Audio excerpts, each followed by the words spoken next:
love all of you. This is my very first tech job. So a little bit of why I'm here. It's not because I love public speaking.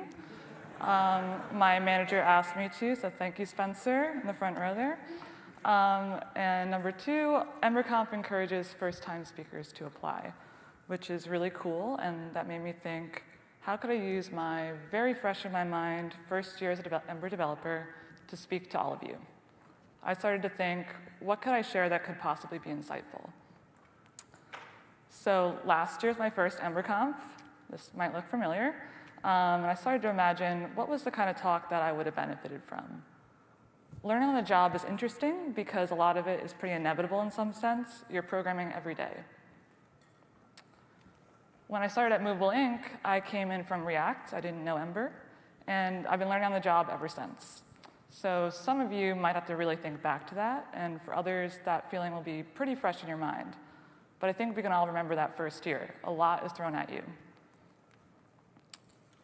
When starting out, you can save yourself a lot of trouble and set yourself up for not only learning faster and better, but you can also quickly gain confidence in yourself and your abilities in some really small, simple ways, which is a really big win. So like I said, I work for Movable Inc., which is a software company that empowers marketers to create magical, dynamic emails that are different each time they're opened. What does that mean? You know how Spotify sends you that, here's your top songs you listened to this year email? So our technology is behind that. And apparently I listened to a lot of the Monkees one year. Our office also hosts the New York City Ember Meetup, so if you're ever in town, come visit us, and we're hiring. So I just want to take just a second to say, if it's your first EmberConf, like it was my last year, welcome. You're going to hear a lot about some really awesome things that Ember can do. And if it's your fourth or fifth or sixth or whatever year we're at now, this talk is also for you. So you're not off the hook either. So like many of you, I didn't come from a tech background. I went to art school twice. I got my BFA and my MFA in painting. And when I was in grad school, I taught undergraduate drawing and painting classes to beginning and advanced students. So art school is a little mysterious for some people. They get a little uncomfortable sometimes. They think, well, how can you teach art? But the reality is it's really formulaic, and I really believe that anyone can do it, much like programming. And as I've been learning Ember the past year, I've sort of leaned on some of these same strategies for learning. You learn to be a better artist or developer by doing 4 important things, 3 of which will be obvious, and then 1 we'll get into. 1 is you practice. So you draw, you paint, you build things. In art school, it's quite common to have a class that goes from 9 to 5. So you're literally just practicing all day long. And when I became a developer, this was the equivalent to writing code and building projects, literally building a portfolio. And this is sort of work that we're all familiar with, sort of inevitable practice that you get from just coming into work. This one's the most obvious. 2 is critique. So critique is where you present, defend, and receive criticism of your work. So you would hang up all your artwork on the wall, explain what you were trying to do, and then hear what everyone has to say about it. Getting feedback helps you learn what's working and what isn't, and talking about your work nails down what you know. And in programming, we do this all the time through code reviews, writing PRs, having one-on-ones. And I actually really love writing PRs now because it's a really great way to learn how to defend your work and receive criticism. This system, while you can seek it out, personally, it's something that's sort of set up already by the time you get there. But it's really important. 3 is reading theory. So reading helps you better understand important fundamentals and concepts, often through a historical lens. Engineers do this all the time by reading tech articles, books, blog posts, newsletters, even Twitter feeds. And lastly, one of the best ways to become a better artist or a programmer is by looking at the masters. This is so crucial. There's so much you can learn by seeing how someone did something really successfully. So, little history lesson. Historically, art schools were affiliated with museums on the basis that students could reference great works while simultaneously making them. And when I was a student, one of the coolest places to go was a museum's prints and drawings room, which was usually in the basement, wherein you could request to see works that were in storage, which is about 90% of a museum's collection is in storage. And the people would come out with these like white gloves, and you could like look at them in a very intimate, personal way. For programmers, the obvious way of looking is to look at others' code, and I'm not saying to plagiarize. And looking is really beneficial. It's really half of it. Close looking to me is essentially stealing everyone's secrets. It's more than just the logical solutions of how they did things. It's a lot more than that. So I've learned to become a thief. How do you steal? Well, first you have to know how to look. So in art, if it's a painting, there's this sort of dance that you do where you like look at it really closely and then far away and then from the sides. And if it's a sculpture, you're supposed to walk around it. That's a thing. But the point is that looking is really demystifying. You start to ask questions. So you're like, well, how's the paint layered? Is the surface smooth or rough? What are the materials? Can you see pencil marks? Looking can be a really powerful experience. It's this sort of Columbo detective work. I don't know if that dates me here. When you see how a master did something, it feels doable. Unless the production value is incredibly high, you can see how basic materials can be used to create something really incredible. And then, when you've gathered all that information, you go back to your studio and you apply what you've learned. And that's how you get really good. Watch great programmers. So when I started at Movable Inc., like most junior developers, I was really overwhelmed. I didn't know what I was doing, and I decided that if I wanted to be a great developer, I would steal from people that were. The thing with programming is that I would argue it's actually way easier to look at the masters than it is for artists. First of all, they're usually still alive, so you can ask them. And even better, that I realized that I worked with some of them. They weren't that far away. I'm constantly humbled by the limitations of what I can do, and I realized that this was when smart people learned to ask questions. And the truth is, developers, unlike artists, love to share their secrets. So a couple of years ago, a new synthetic material was announced, VantaBlack. I don't know if you guys heard about this.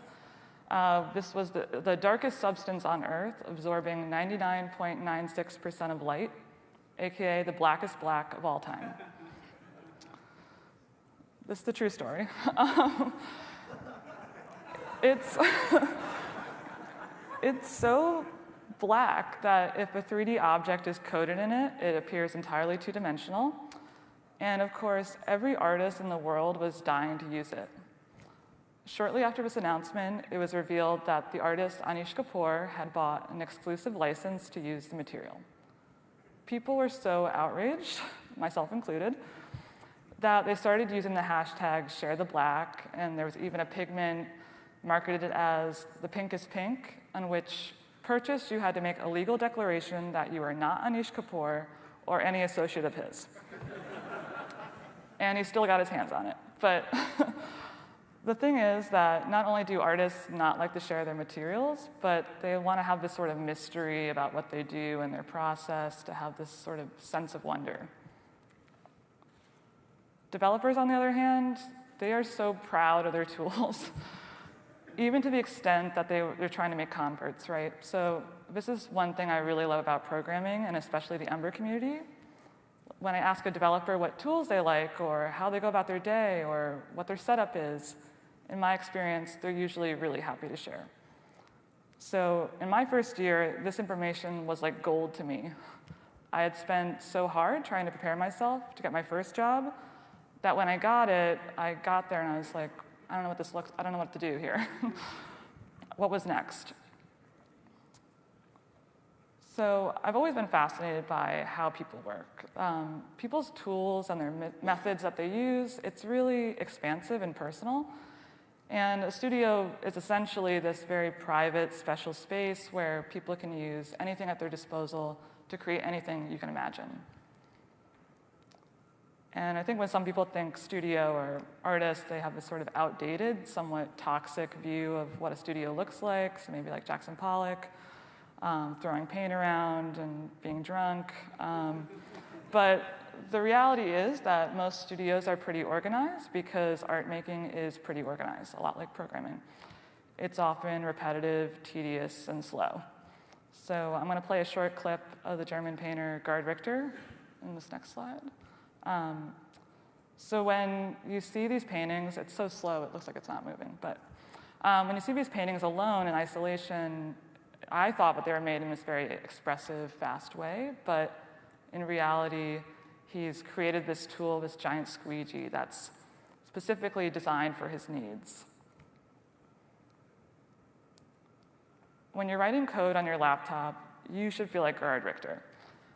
He has such confidence in himself and his tools, and there's still a lot of decisions going on and thinking, but the tools are accounted for. There's a feeling of calm and a sense of control, and that's what I wanted. So as I said, when I started off, I felt completely not in control.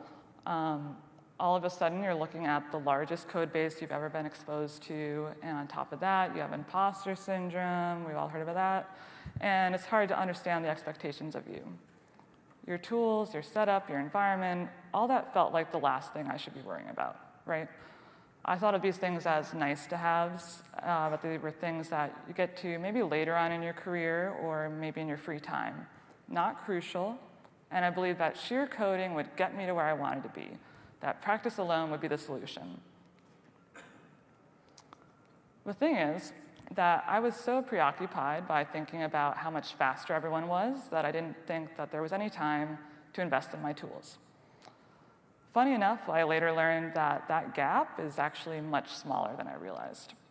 So I came in completely believing that I had to be writing code all day long, and this created this sort of internal pressure to immediately produce like right away. And that seemed completely reasonable because I was hired to write code, so if I'm not writing code and I'm at work, then I must be slacking off. So I actually did a little survey at my office to prepare for this talk, and almost everyone said that if they had to work on a completely neutral laptop for the day, meaning they weren't able to use their text editor of choice and they weren't given the ability to configure it, that this would be a very long day. In Gerd Richter's case, what if he didn't have his squeegee and all of his fancy tools? Sure, he'd probably figure something out, he's a master, but it'd be a frustrating day. It took a while for me to understand that junior developers are an investment. So the reality was, the expectations presented to me was to learn as much as I could about my product and Ember so that I could level up and provide real value to my team. So, with the encouragement of my team, I started to carve out time on the clock to learn and develop my tools. And this felt so uncomfortable. But I was assured that these small investments would lead to really big wins. And this is sort of the low-hanging fruit that really can add up. So this all started because in my first year, I noticed that my entire team was using Vim, and I hadn't learned it. And I noticed it was making it really difficult to pair with people. They were flying around on their keyboard, pressing magical keys, opening files, and it's really stressful if you're not following along with what's happening. So with the encouragement of my team, I did something that felt really uncomfortable. I started learning Vim on the clock. Wasn't a big time investment, but I started to carve out maybe the last half an hour of the day, hour maybe, just go through some tutorials and just to see what I could learn. And again, I can't tell you the guilt I felt. But everyone was so into it. They were like, oh my God, this is awesome. Like, keep doing it. It just didn't click with me yet. The reality is, everyone seemed to know this but me, is that masters know and configure their tools. every choice has been considered, and these decisions at first glance can be misunderstood as sheer time savers or hacks, but that's not really what I'm talking about. They're actually decisions that create confidence, and my team knew that.